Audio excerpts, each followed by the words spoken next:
Okay, everybody, I have updated my 3D printer. It's now doing its stuff again after the update.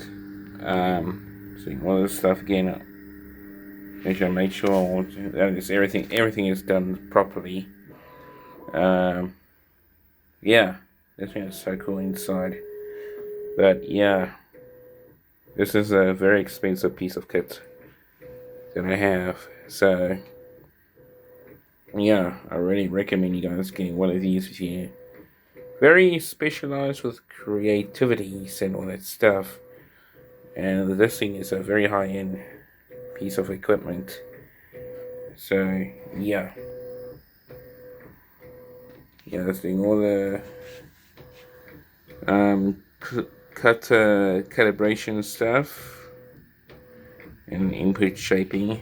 I've enabled auto calibration or auto leveling during setup or during what do you call it, 3D printing, doing all the focus, but this one doesn't want to do it all the time. So yeah, because I really recommend you have this option turned on so that none of your projects turn haywire when you do all these things. So yeah.